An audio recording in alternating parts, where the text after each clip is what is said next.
গত বছরটা আমাদের জন্য আরেকটা সাকসেসফুল বছর, কারণ বে টার্মিনালের মাস্টার প্ল্যানটা আমরা স্বাভাবিকভাবে পর্যাপ্ত স্টাডি করে দেশে বিদেশি বিশেষজ্ঞ দিয়ে আমরা এই মাস্টার প্ল্যানটা আমরা চূড়ান্ত করতে সক্ষম হয়েছি এবং মাননীয় প্রধানমন্ত্রী ইতিমধ্যে সেই মাস্টার প্ল্যান অনুমোদন করে দিয়েছেন এবং তার মনোযোগ উন্মোচন করে দিয়েছেন।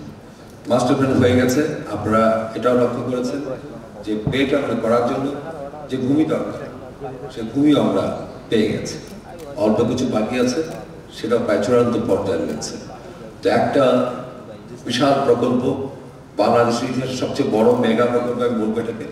বে টার্মিনালের যে চ্যানেল, সে গভীর চ্যানেল যেটা প্রায় 14 মিটারের মতো গভীরতা হবে, in an average 12 metre, but with জোয়ার ভাটার সহ 14 মিটার মতো যেটা গভীরতা, সেই চ্যানেলের ডিজাইন আমরা চূড়ান্ত করে ফেলেছি এবং পাশাপাশি ওখানে যে ব্রেক ওয়াটার হবে সেটা ডিজাইনও চূড়ান্ত করা হয়েছে।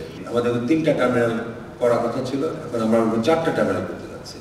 তার মধ্যে মাল্টিপারপাস টার্মিনালটা যেটা আমাদের চট্টগ্রাম বন্দরের পক্ষ থেকে আমরা পরিচালনা করব, পাশাপাশি 2টা container terminal 1 PSS Singapore both authority সেটা দায়িত্ব নেবেন এবং পরিচালনা করবেন, নির্মাণ এবং পরিচালনা, এবং Dubai port world DP world তারাও দ্বিতীয় যে কন্টেইনার টার্মিনাল সেটা করবে। এর পাশাপাশি আমাদের দেশীয় একটা প্রতিষ্ঠান ইস্ট কোস্ট হোল্ডিং, তারা বিদেশি কিছু পার্টনার নিয়ে তারা এখানে একটা লিকুইড বাল্ক টার্মিনাল, এই 4th টার্মিনালটাও আমরা ইনশাআল্লাহ একই সময় আমরা কার্যক্রম শুরু করব। আপনারা হয়তো পুরো বছরটাই লক্ষ্য করেছেন যে বন্দরের অনেক কিছু পরিবর্তন হয়েছে এবং হচ্ছে এবং পরিবর্তন হওয়া শুরু হয়েছে।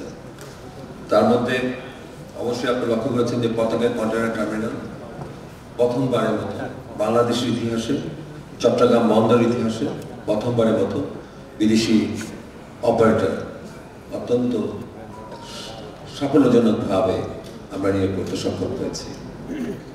চমৎকার একটা চুক্তির মাধ্যমে যেটা দেশের স্বার্থকে সর্বোচ্চ গুরুত্ব দিয়ে আমরা কিন্তু এই চুক্তিটা করেছি।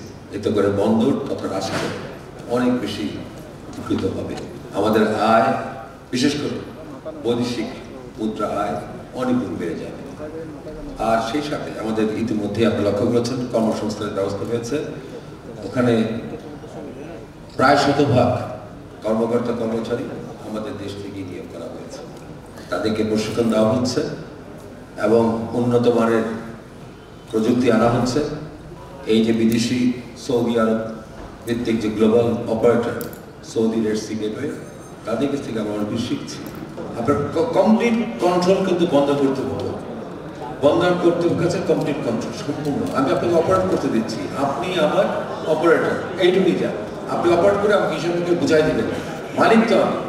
প্রত্যেকটা টার্মিনালের মালিক কিন্তু চট্টগ্রাম বন্দর কর্তৃপক্ষ, এই প্রত্যেকটা চ্যানেলের মালিক চট্টগ্রাম বন্দর করতো, প্রত্যেকটা মেরিন সার্ভিসের মালিক চট্টগ্রাম বন্দর করতো, সিকিউরিটি চট্টগ্রাম বন্দর কর্তৃপক্ষ, সবই কন্ট্রোল করতো।